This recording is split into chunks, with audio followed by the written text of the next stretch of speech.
Ya, halo teman-teman, kita ketemu lagi.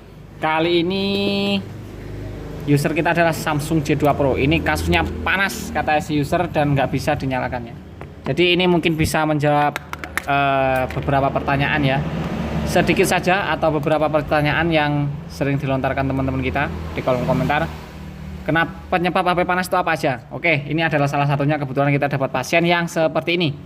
Sebelum lanjut ke topik pembahasan, sedikit info buat teman-teman yang baru saja bergabung, yang belum subscribe silahkan ditekan tombol subscribe-nya dan dinyalakan lonceng notifikasinya supaya channel kita bisa berkembang ya. Dan untuk teman-teman yang berniat untuk mendalami dunia teknisi atau hobi di perteknisian,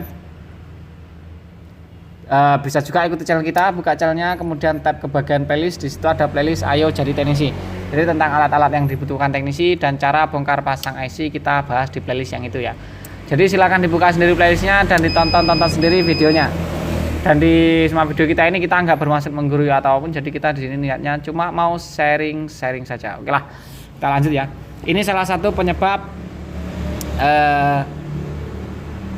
ponsel yang terlalu panas. Oke, terlalu panas itu yang pertama ada ponsel yang memang normal dan memang dia itu panas ya.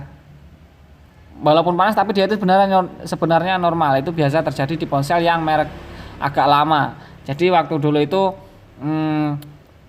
aplikasi yang kita gunakan itu masih terlalu ringan, dan sekarang seiring berjalannya waktu semua aplikasi itu sekarang semakin update sesuai dengan fitur-fitur yang terbarunya. Kemudian kinerjanya jadi berat. Jadi HP-nya yang dulu ringan menjalankan aplikasi tersebut sekarang jadi agak keberatan. Itu salah satunya ya. Itu ke softwarenya. Kalau ke hardware seperti ini kita harus beralih ke CPU ke power supply dulu ya.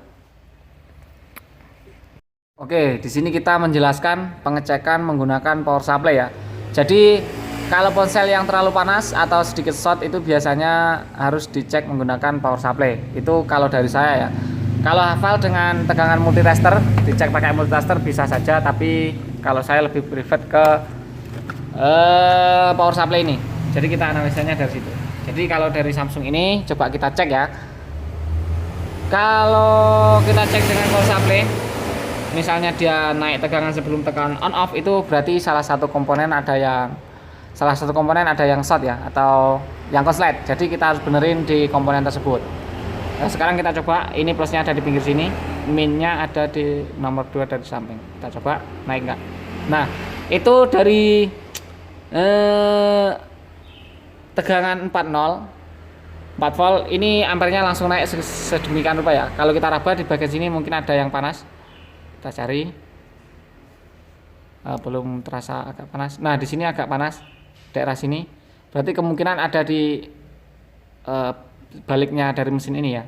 Itu cara menghilangkan panas. Jadi kalau HP normal itu seperti ini ya. HP normal kalau dicolokkan sebentar. Nah, ini ada HP user kebetulan yang sudah down. Jadi kalau HP normal, kemudian kalau dicolokkan itu ampernya nggak naik sama sekali sebelum ditekan on off nya, itu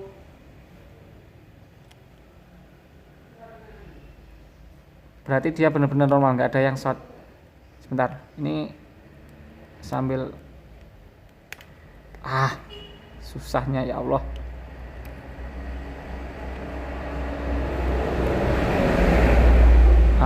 Kita pegang seperti ini aja lah.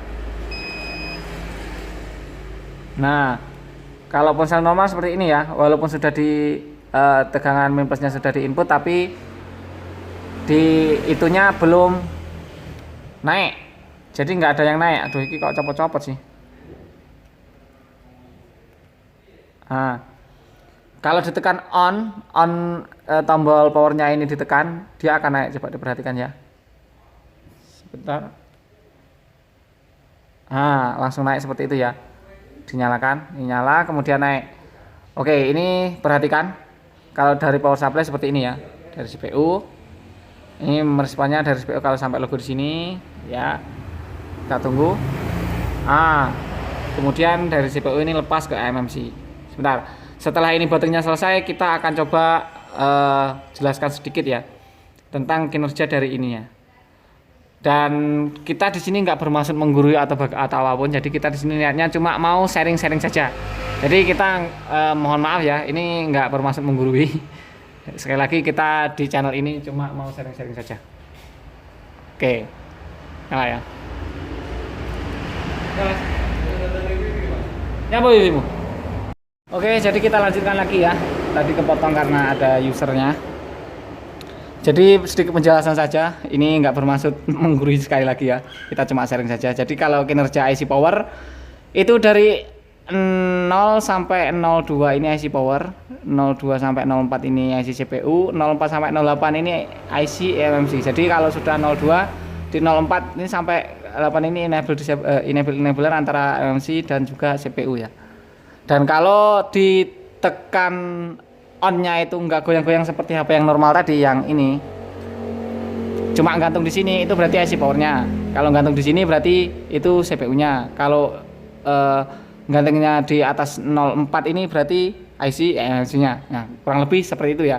Jadi itu adalah cara simpel menganalisa dari power supply ya. Dan juga kalau gantung di sini, gantung di 0,2 atau di bawahnya, itu kan kita asumsinya langsung IC power. Tapi langsung saja kita coba colokan ke PC. HP-nya itu kita colokan ke PC, terdeteksi atau tidak drivernya. Kalau terdeteksi, berarti IC powernya baik-baik saja. Jadi kalau walaupun di bawah 02 atau 02, itu kalau masih terdeteksi di PC itu berarti powernya masih sehat atau masih bagus. Jadi nggak mungkin IC power yang mati itu bisa terdeteksi di PC ya. Jadi itu hal yang tidak mungkin. Jadi kalau masih terdeteksi di PC berarti lakukan flashing atau di firmware dulu, di flash atau dan lain-lain. Pokoknya main ke software. Pokoknya bukan IC power itu. Ada yang seperti itu ya. Oke. Kemudian kalau yang panas, solusinya gimana yang panas? Jadi kalau ada yang panas itu, ini tadi kan yang Samsung ini tadi kita colokan ke power supply langsung naik di 0,8. Itu kalau langsung naik sebelum ditekan tombol power itu bukan berarti langsung naik di sini, berarti ini IC eMMC-nya yang short, yang konslet. Belum ya, belum tentu sampai di situ. Tapi kalau seperti ini nanti kita coba cari. Itu kalau sebelum di on off yang rumus di bawah 0,2, 0,4 sampai 0,8 tadi 0,2 CPU, 0,4 itu 0,2 itu IC power, 0,4 tadi CPU, yang 0,8 ini eMMC itu sudah tidak berlaku ya. Sebelum on off ditekan tapi sudah naik, ini kok iso moro-moro naik toh. Sebelum on ditekan tapi kalau ampernya ini naik berarti ya itu masalahnya lain lagi, yang rumus tadi tidak masuk rumus lah, intinya seperti itu ya. Kita akan coba cari kesalahannya ada di mana, yang ini, yang short ini tadi. Kalau short sebelum ditekan on off sudah shortnya short dikit di sini, mungkin 01 sampai 02 ya. Itu biasanya ponsel masih mau nyala, tapi baterainya boros dan juga ponselnya terlalu panas. Jadi baterainya jadi boros dan juga terlalu panas. Tapi kalau sudah dibawa di atas 4 ini biasanya sudah nggak bisa dinyalakan biasanya ya. Tapi kalaupun bisa dinyalakan pasti sangat boros sekali di baterainya. Bahkan bisa langsung sampai habis baterainya. Oke, jadi kita untuk teman-teman yang mau pengen tahu eksekusinya ponsel yang ini, yang short, yang ampere naik sebelum ditekan on off tadi sudah naik 0,8 ini, silakan buka link di deskripsi. Nanti linknya kita taruh di deskripsi ya. Kita jadikan 2 video supaya tidak terlalu panjang. Kalau durasi terlalu panjang, ukurannya terlalu besar, kita nguploadnya juga yang repot ya. Internet kita cuma speednya nggak terlalu kencang, jadi kalau nguploadnya besar-besar kita itu ampun. Jadi untuk yang video kali ini cukup sampai di sini dulu, dan kita ketemu lagi di video berikutnya ya. Jangan lupa terus ikuti kita dengan cara diklik subscribe dan nyalakan lonceng notifikasinya. Oke lah, kita lanjut eksekusi untuk penanganannya ini.